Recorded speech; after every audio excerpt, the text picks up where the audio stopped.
Hai guys, welcome back my YouTube channel. Gimana kabar kalian semuanya? Semoga sehat selalu ya.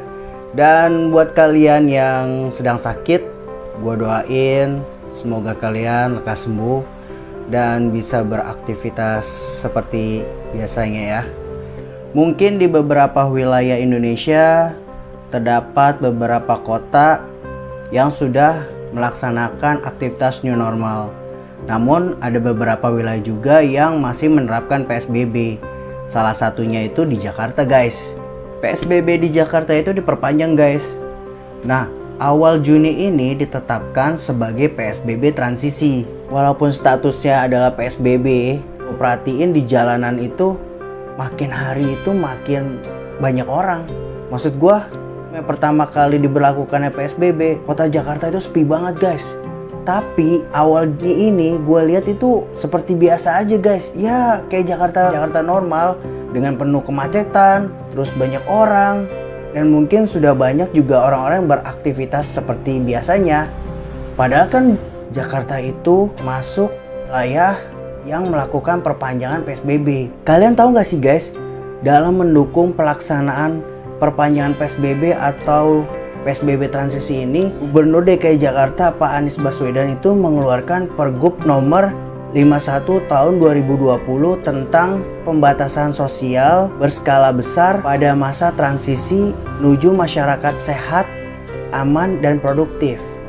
Dan apa sih isi dari Pergub ini?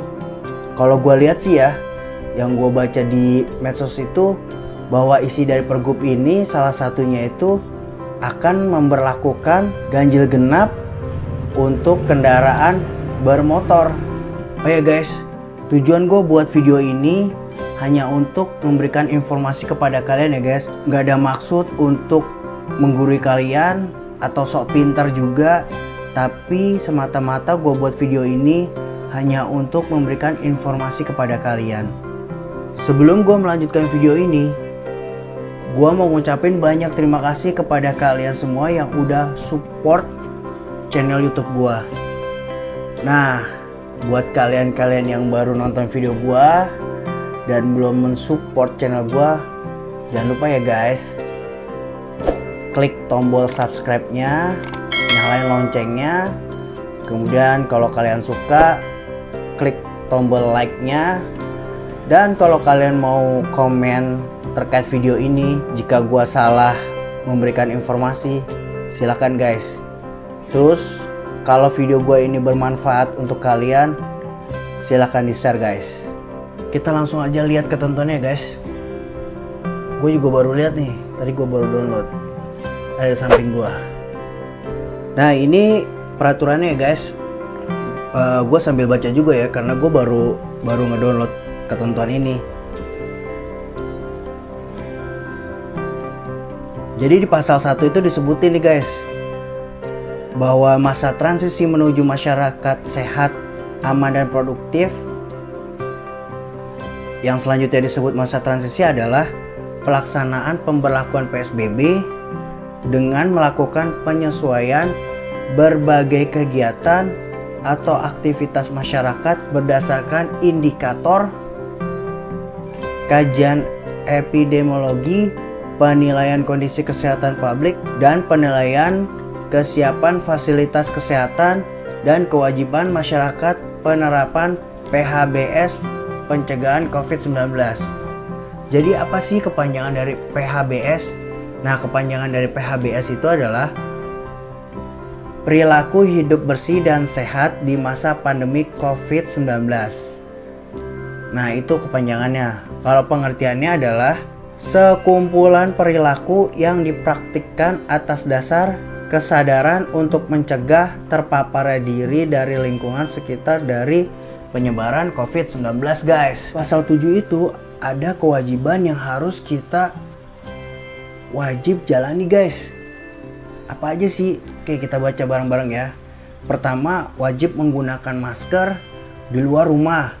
Kedua, melaksanakan gerakan masyarakat hidup sehat atau GERMAS melalui penerapan PHBS pencegahan COVID-19 dengan ketentuan sebagai berikut nih.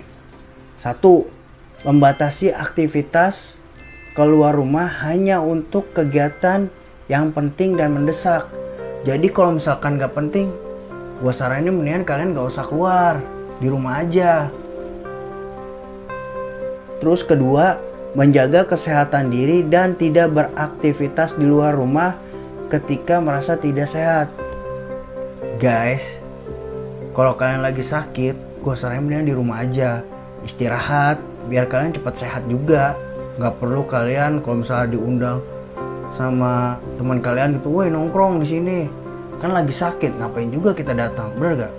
Kalau kita sakit kesana juga kan takutnya penyakit kita nular ke teman kita, kasihan juga. Mendingan kita di rumah istirahat, semoga aja kan dengan istirahat kita bisa sehat gitu guys.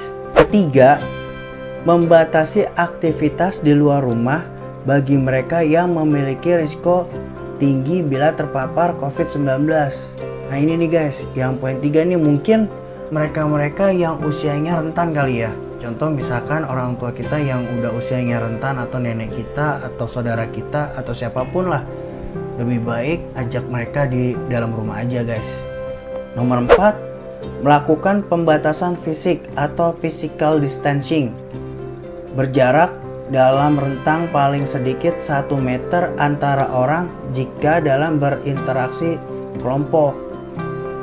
Jadi jangan terlalu dekat guys. Jadi ya kita jarak lah 1 meteran lah untuk mengantisipasinya. Jadi jangan terlalu berdekatan untuk tidak berada dalam kerumunan orang. Kalau saran gua nih ya guys, kalau kalian mau berkumpul sih mendingan kalian pakai video call, menggunakan sarana WhatsApp atau menggunakan Zoom. Itu lebih asik sih. Kemudian menghindari penggunaan alat pribadi secara bersama. Kemudian mencuci tangan dengan air bersih dan sabun sebelum dan atau sesudah beraktivitas. Benar nih guys. Jadi nggak ada salahnya dong kalau misalnya kita bersih terus sehat. Melakukan olahraga secara rutin. Nah ini guys, ya kita bisa workout di rumah lah tanpa keluar juga.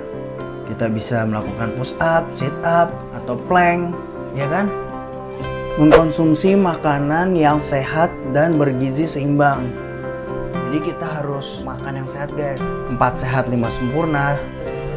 Kalau dilihat di pasal 8 nih guys, setiap orang yang tidak melaksanakan kewajiban menggunakan masker pada saat beraktivitas atau berkegiatan di luar rumah, sebagaimana dimaksud dalam pasal 7 ayat 3 huruf A dikenakan sanksi kerja sosial berupa membersihkan sarana fasilitas umum dengan mengenakan rompi atau denda administrasi sebesar Rp250.000.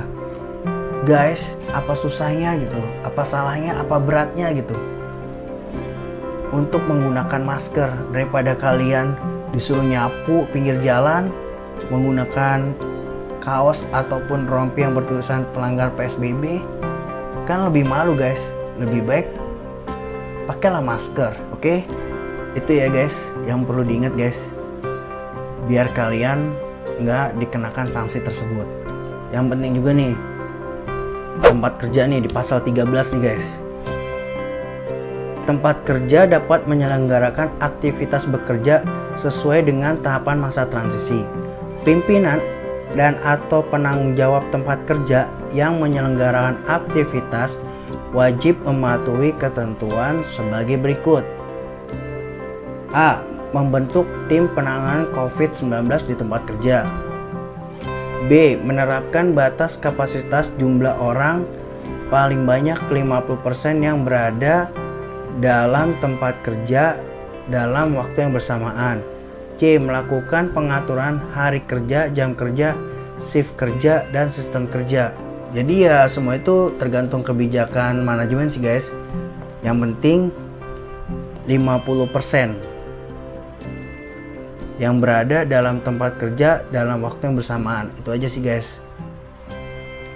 Mewajibkan pekerja menggunakan masker. Ingat nih masker ya.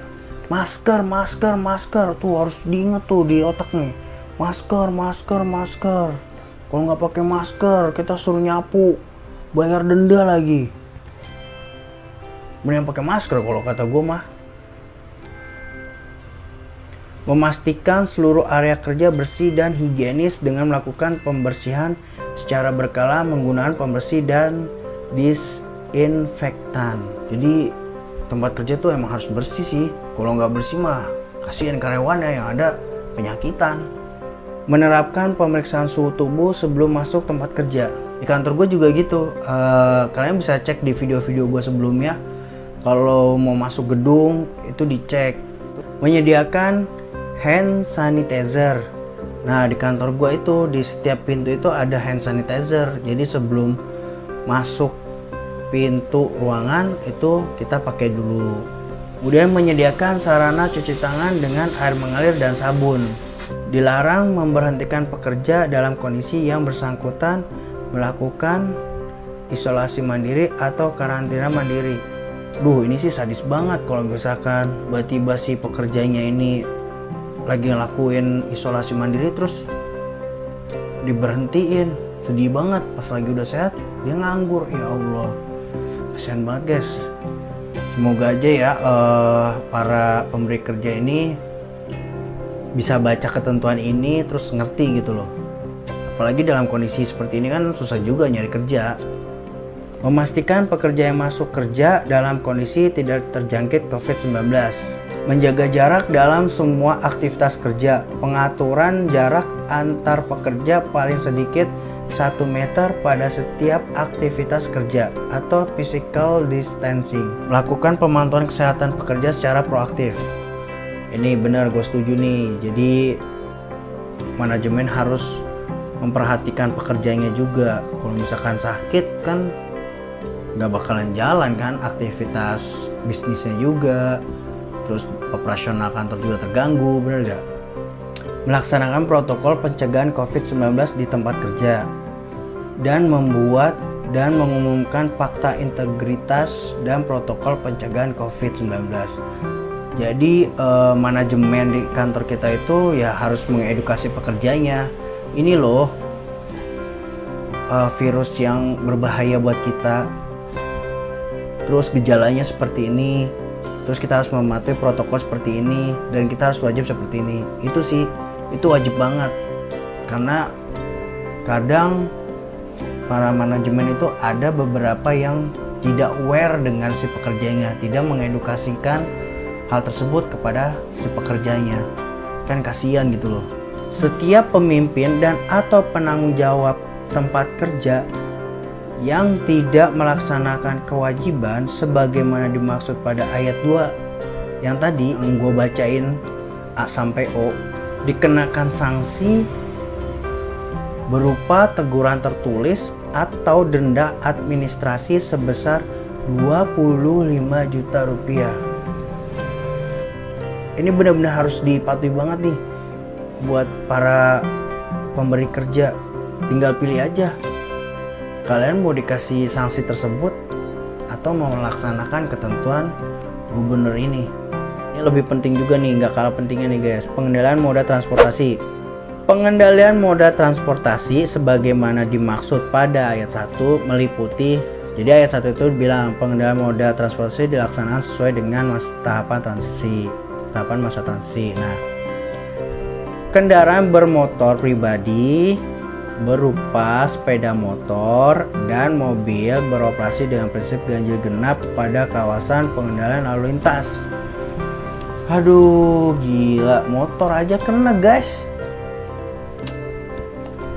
Ya mau gimana ya, demi mendukung pelaksanaan PSBB transisi ini kan, terus biar cepet juga si COVID-19 nya pergi menjauh.